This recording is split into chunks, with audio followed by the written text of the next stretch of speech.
bonjour, bonjour à toutes et à tous, bienvenue sur KTV, Kwezi FM, le 106.9 pour un temps de parole, toujours en direct à la radio et à la télévision.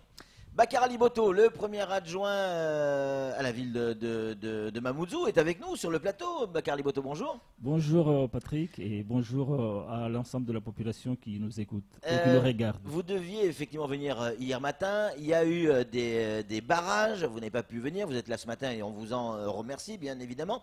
Ces barrages, c'était des gamins qui en ont assez d'être sous la pluie quand ils doivent aller à l'école et arriver trempés à l'école. Il y avait déjà eu une manifestation il y a un mois ou deux du côté du rond-point Passamenti et on a le sentiment que tout n'est pas fait au bon moment.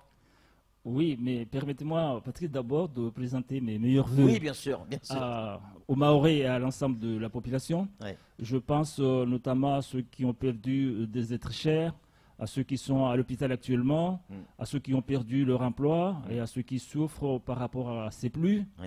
Et je profite de l'occasion aussi d'adresser mes condoléances à la famille, aux proches de la famille qui viennent de subir en tout cas les conséquences climatiques à Congo. Et j'espère que cette année 2018 sera une année meilleure que celle de 2017 et qu'ensemble nous pourrons travailler pour que Mayotte puisse aspirer à la vie digne d'un département d'outre-mer, mais surtout la vie des citoyens français tout court, d'une façon générale. Et donc que l'opulence puisse venir dans cette île et que l'ensemble de la population puisse en bénéficier. Eh bien, nous aussi, on vous adresse nos meilleurs voeux, Bakar Aliboto. Alors, ces barrages et cette histoire d'abribus, on en est où? Est-ce que la mairie est intervenue? Est-ce qu'elle a commencé des actions? Voilà, je reprends juste, je précise un certain nombre de choses. C'est que les abribus concernent donc les élèves qui sont transportés par le service du département, même si c'est un service de délégué, et qu'il y a eu des réunions avec l'ensemble des partenaires, la mairie, l'État et le département.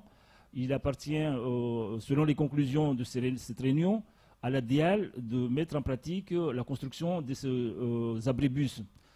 Il est vrai qu'actuellement, le marché a été notifié à la COULAS, pour ne pas citer la cité, et que normalement les travaux devaient commencer dès à présent. Aujourd'hui même, il paraît. Voilà, aujourd'hui même, mais c'est vrai, ça dépendra aussi des conditions climatiques, de la pluie.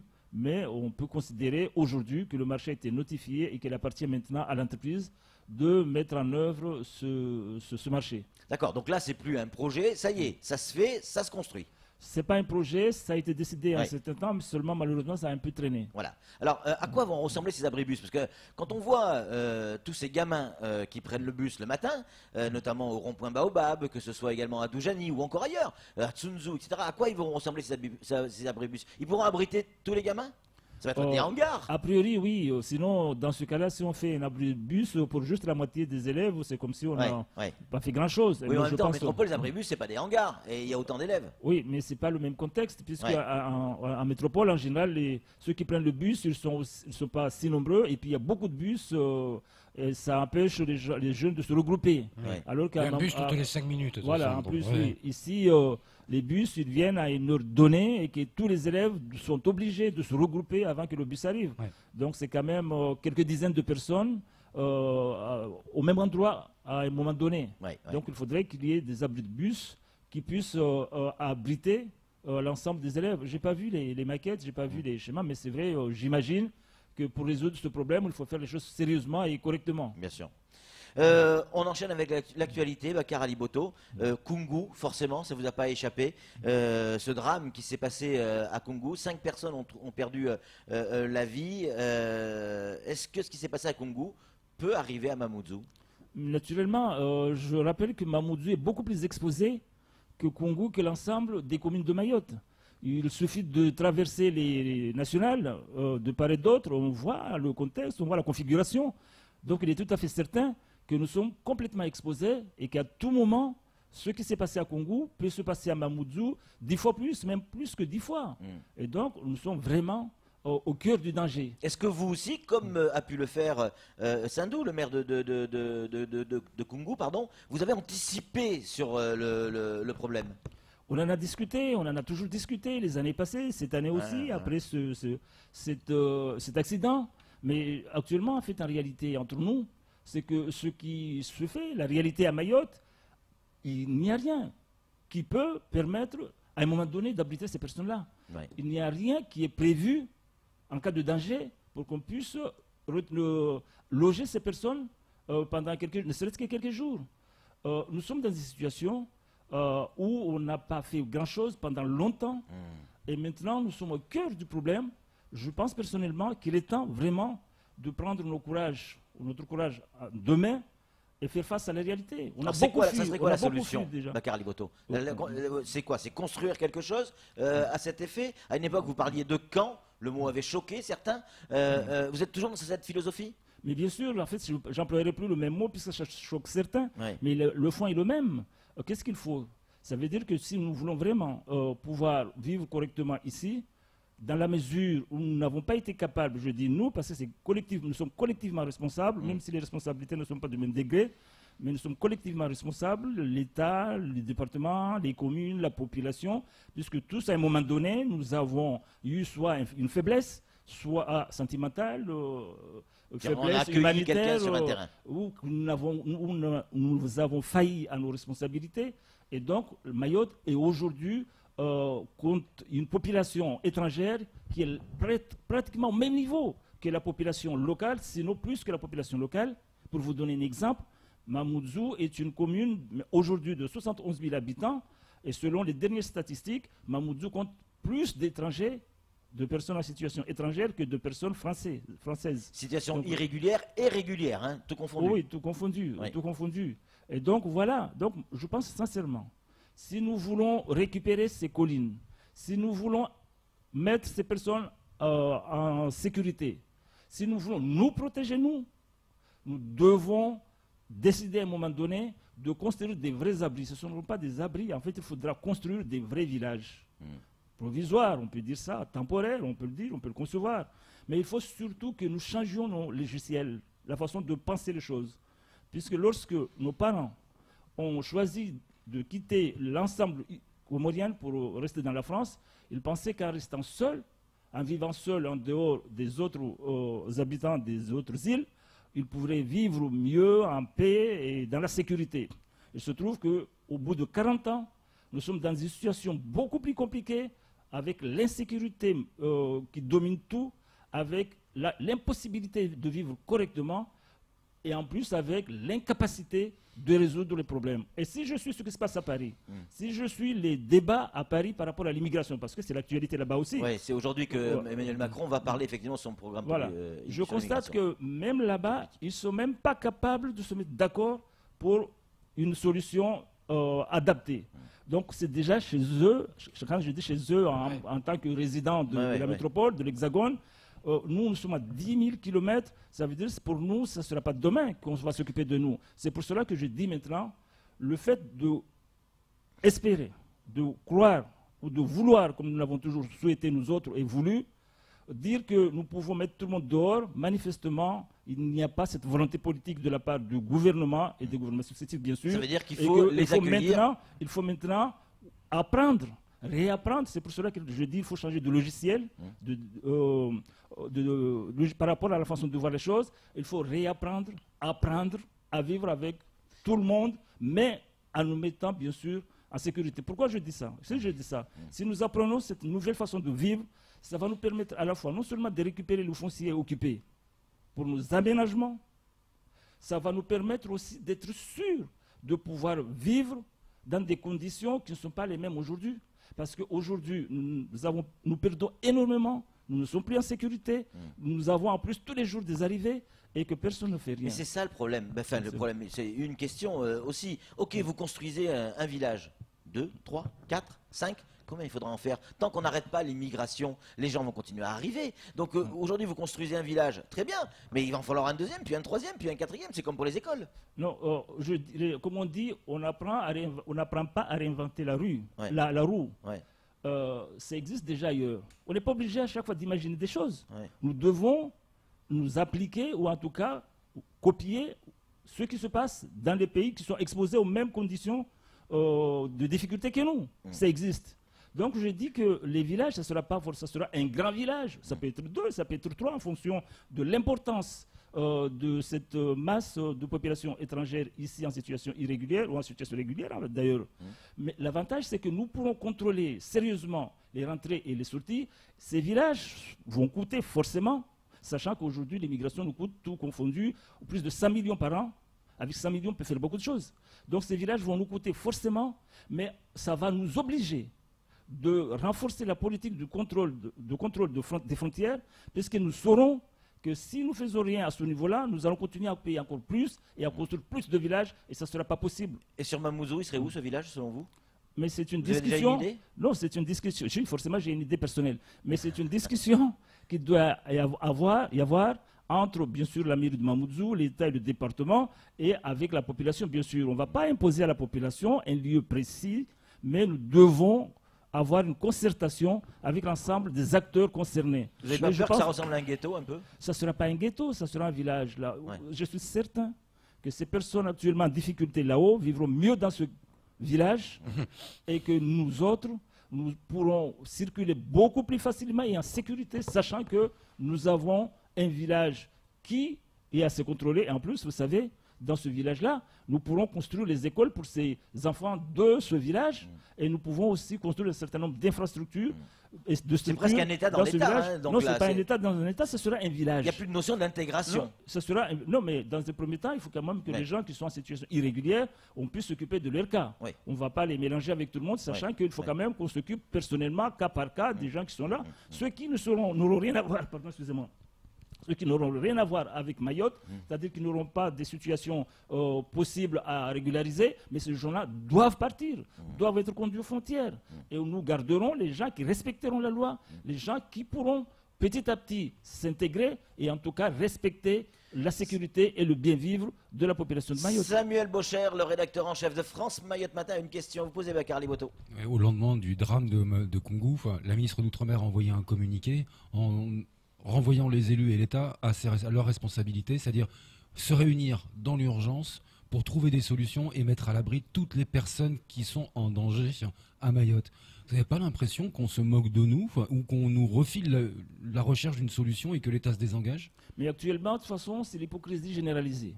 Chacun essaie de se protéger, soit par des paroles, soit par des textes, soit par des arrêtés. Chacun essaie de se protéger le mieux possible pour que ce soit l'autre qui supporte les conséquences. C'est sûr que ce n'est pas une façon de régler un problème. Soit notre ministre ne connaît pas ce qui se passe, mais je suis pas de ce... Je pense quand même qu'elle a des informations nécessaires, soit parce qu'on considère que c'est loin, comme je l'ai dit tout à l'heure, déjà, métropole, ça leur pose énormément de problèmes.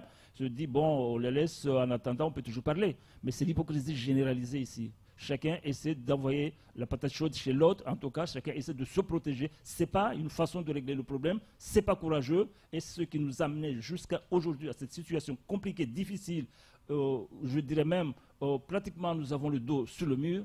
C'est une catastrophe. Commençons à prendre nos responsabilités et soyons courageux, sinon abandonnons nos postes. Ça ne sert à rien d'occuper un poste si on n'est pas capable et on n'a pas le courage nécessaire d'exercer les compétences et les responsabilités qui sont les vôtres. Bakar Aliboto, on va parler politique. Maintenant, il nous reste une poignée de minutes. Alors, des réponses courtes, on en a plein sur la politique. Déjà, est-ce que oui ou non, une bonne fois pour toutes, vous êtes candidat ou vous imaginez être candidat à la mairie de Mamoudzou? Il est très tôt, mais vous savez, bon, les gens se préparent. Non, mais moi, nous avons actuellement une équipe qui travaille. Nous avons, c'est sûr, des ambitions. Oui. Je suis aussi ambitieux que beaucoup. Je pense que moi, j'ai toujours travaillé pour être utile et être capable de mener en tout cas de mener à bout les responsabilités qu'on me confie. Ouais. La mairie de Mamoudzou, aujourd'hui, c'est une mairie, une commune de 71 000 habitants. Ouais. Je pense sincèrement qu'il faut une équipe assez costaud, compétente vous avez l'équipe et capable d'assumer ses responsabilités. Mais pour l'instant, on n'est pas encore sur la construction des listes. Mais en tout cas, moi, je suis prêt. Il y en a d'autres forcément qui sont prêts à travailler pour Mamoudzou. Mais personnellement, je pense que si nous voulons vraiment faire de Mamoudzou la ville phare, chef-lieu de Mayotte, avec l'exemplarité possible, nécessaire, il faudrait vraiment qu'il y ait une union pour constituer une liste qui rassemble l'ensemble des compétences qui existent dans notre commune. Oui, et ça, au-delà des partis. Oui. Mais il va y avoir un problème, Bakar Liboto, quand même, parce que ça ne vous a pas échappé, mais le maire actuel, c'est un peu votre beau-frère.